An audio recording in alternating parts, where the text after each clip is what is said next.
എല്ലാവർക്കും JP നെറ്റ്വർക്കിൻ്റെ പുതിയ ഒരു വീഡിയോയിലേക്ക് ഒരിക്കൽ കൂടി സ്വാഗതം. ഈ മഴക്കാർ ഉള്ള ദിവസങ്ങളിലെ നല്ല അടിപൊളി ഒരു സോളാർ പവർ തന്നെ ലഭിക്കുന്നുവെന്ന് പല കമ്പനിയും അവകാശപ്പെടുന്നുണ്ട്. സത്യത്തിൽ അതൊരു പരസ്യതന്ത്രമല്ലേ? ഞാനേ എൻ്റെ വീട്ടിലെ ഒരു ഉച്ച സമയത്ത് ഒരു 11:50 കറക്റ്റ് സമയം പറഞ്ഞാൽ ആ ഒരു സമയത്ത് അത്യാവശ്യം നല്ല രീതിയിൽ മഴക്കാർ ഉള്ള ഒരു സമയത്ത് എൻ്റെ വീട്ടിൽ ഉപയോഗിച്ചിരിക്കുന്ന സോളാർ പാനൽ എന്തോരം പവർ ഉണ്ടാക്കുന്നു എന്ന് നിങ്ങളുടെ മുമ്പിലേക്ക് എത്തിക്കുകയാണ്. ഇവിടെ നിങ്ങൾക്ക് കാണാൻ സാധിക്കും, ഇപ്പോൾ സൂര്യൻ അങ്ങനെ കാണുന്നില്ല. അത്യാവശ്യം തന്നെ നല്ല മഴക്കാറുണ്ട്. പിന്നെ ചുറ്റും മരങ്ങളാണ്.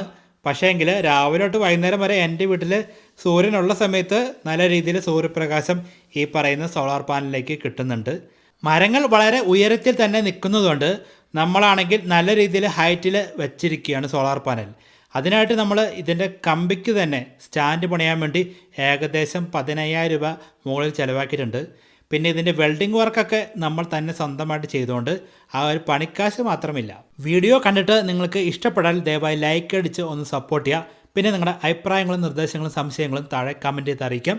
പിന്നെ ചാനൽ ഇഷ്ടപ്പെടാൻ സബ്സ്ക്രൈബ് ചെയ്ത് സപ്പോർട്ട് ചെയ്യാം. ഈ കാണുന്ന സോളാർ പാനലുകൾ എല്ലാം നമ്മൾ ഓൺലൈൻ വഴി വാങ്ങിയതാണ്. അതിന് ഡീറ്റെയിൽസ് അടങ്ങുന്ന വീഡിയോ ഇതിനു മുമ്പ് നമ്മൾ 2-3 ചെയ്തിട്ടുണ്ട്. അതുകൊണ്ട് ഈ ഒരു വീഡിയോയിൽ നമ്മൾ അതിനെക്കുറിച്ച് കൂടുതൽ പറയുന്നില്ല. നിങ്ങൾക്ക് ആ ഒരു പഴയ വീഡിയോസ് കണ്ടു കഴിഞ്ഞാൽ അതിൻ്റെ കാര്യങ്ങളൊക്കെ മനസ്സിലാക്കാൻ സാധിക്കും. എൻ്റെ വീട്ടിലെ ഉപയോഗിച്ചിരിക്കുന്നത് 550 വാട്ട്സിൻ്റെ വാരി സോളാറിൻ്റെ മോണോപെർക്ക് ഹാഫ് കട്ട് ബൈഫിഷ്യൽ സോളാർ പാനൽ ആണ്. 4 550 വാട്ട്സ്. അപ്പോൾ 4 × 550 എന്ന് പറയുമ്പോൾ 2200 വാട്ടാണ് മൊത്തം കപ്പാസിറ്റി വരുന്നത്. മഴ പെയ്ത സമയത്ത് നമുക്ക് വളരെ ഈസി ആയിട്ട് തന്നെ ഈ കാണുന്ന പോലെ സോളാർ പാനൽ വൃത്തിയാക്കാം. സോളാർ പാനൽ എപ്പോഴും നമ്മൾ നല്ല ക്ലീൻ ആക്കി വെക്കണം. എങ്കിൽ മാത്രമേ അതിൻ്റെ ഒരു ആയുസും കൂടുതൽ പവറും നമുക്ക് ലഭിക്കുകയുള്ളൂ.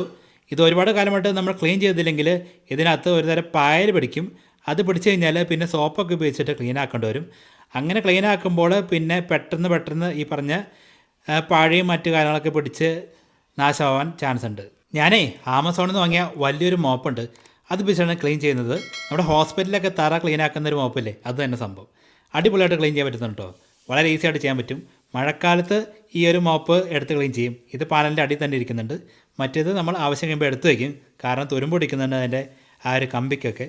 എന്തായാലും പർച്ചേസ് ലിങ്ക് വീഡിയോയുടെ താഴെ കൊടുത്തേക്കാം. 2200 വാട്ട് സോളാർ പാനൽ ഉണ്ടായിട്ടും ഈ മഴക്കാറുള്ള സമയത്ത് 280 വാട്ട്സാണ് നമുക്ക് ലഭിക്കുന്നത്. പിന്നെ പാനൽ വോൾട്ട് വരുന്നത് 149.3 വോൾട്ടാണ് ലഭിക്കുന്നത്. ഈ ഒരു മഴക്കാറുള്ള സമയത്ത് ഇത്രയാണ് ലഭിക്കുന്നത്. 11 ആംപിയറിൽ ചാർജിങ് നടക്കുന്നുണ്ട്. 24 വോൾട്ടിൻ്റെ ബാറ്ററി പാക്കാണ് നമ്മൾ ഉപയോഗിക്കുന്നത്. അത് ലിഥിയം ബാറ്ററി പാക്കാണ്. ഇൻവെർട്ടർ ഹൈ ഫ്രീക്വൻസി ഇൻവെർട്ടറാണ് യൂസ് ചെയ്യുന്നത്. ഇപ്പോൾ നല്ല മഴക്കാർ ഇവിടെ കാണാൻ സാധിക്കുന്നുണ്ട്. കുറച്ച് നാൾ മുമ്പ് നമ്മൾ ഒരു വീഡിയോ ചെയ്തപ്പോൾ അത്യാവശ്യം നല്ല വെയിൽ ഉള്ള സമയത്ത് 1800 വാട്ട്സിൻ്റെയൊക്കെ മുകളിൽ കിട്ടുന്നതായിട്ട് നമ്മൾ കാണിച്ചിരുന്നു. പക്ഷേ ഈ ഒരു മഴക്കാറുള്ള സമയത്ത് ഒരു 280, 330 ആ ഒരു വാട്ട്സൊക്കെയാണ് നമുക്ക് ലഭിക്കുന്നത്. അതാണ് ഇപ്പോഴത്തെ അവസ്ഥ. എങ്കിലും നമ്മളിപ്പോൾ ഈ 2200 വാട്ട്സ് പാനൽ ഉപയോഗിച്ചുകൊണ്ട് മാത്രമാണ് ഇത്രയെങ്കിലും ലഭിക്കുന്നത്. 2000 വാട്ട്സിൻ്റെ സോളാർ പാനൽ നമ്മുടെ വീട്ടിൽ ഉപയോഗിക്കുന്നത് കൊണ്ട് തന്നെ അത്യാവശ്യം ചെറിയ വെയിൽ വരുന്ന സമയത്ത് തന്നെ നല്ല രീതിയിൽ നമ്മുടെ ബാറ്ററി പാക്ക് ചാർജ് ആവുന്നതാണ്. 24 വോൾട്ട് 100 എച്ചിൻ്റെ ലിഥിയം ബാറ്ററി പാക്കാണ് നമ്മൾ ഉപയോഗിക്കുന്നത്. അത് നല്ല അടിപൊളിയായിട്ട് ചാർജ് ആവുന്നതാണ്. ആ ഒരു കമ്പനിയുടെ പേര് പറയാണ്ടിരിക്കുന്നതാണ് നല്ലത്. വളരെ മോശം സർവീസാണ്. നിങ്ങൾ എൻ്റെ പഴയ വീഡിയോസ് കണ്ടാൽ അറിയാൻ പറ്റും. എൻ്റെ വീട്ടിൽ ഉപയോഗിക്കുന്ന 24 വോൾട്ട് 100 എച്ചിൻ്റെ ബാറ്ററി പാക്ക് ഏത് കമ്പനിയുടെ ആണ്. വളരെ മോശമാണ്. മേടിക്കരുത്, വെറുതെ പൈസ പോകുമെന്ന് മാത്രം പറയാനുള്ളൂ. മഴക്കാലത്തെ പകൽ സമയത്ത് വലിയ ലോഡൊന്നും നമ്മൾ ഉപയോഗിക്കാറില്ല.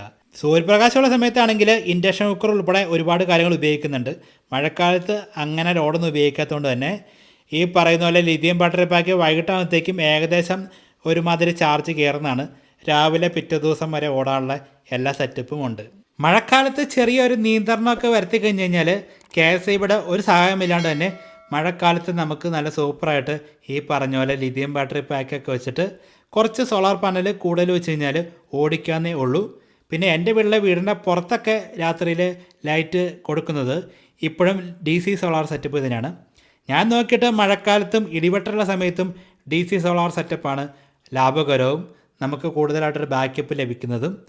പുറത്തെ ലൈറ്റൊക്കെ മൊത്തം DC ആണ്. പിന്നെ ഫാൻ 2 പണ്ട് DC ആയിരുന്നു. പക്ഷേ ഇപ്പോൾ അത് AC കൊടുത്തിട്ടുണ്ട്.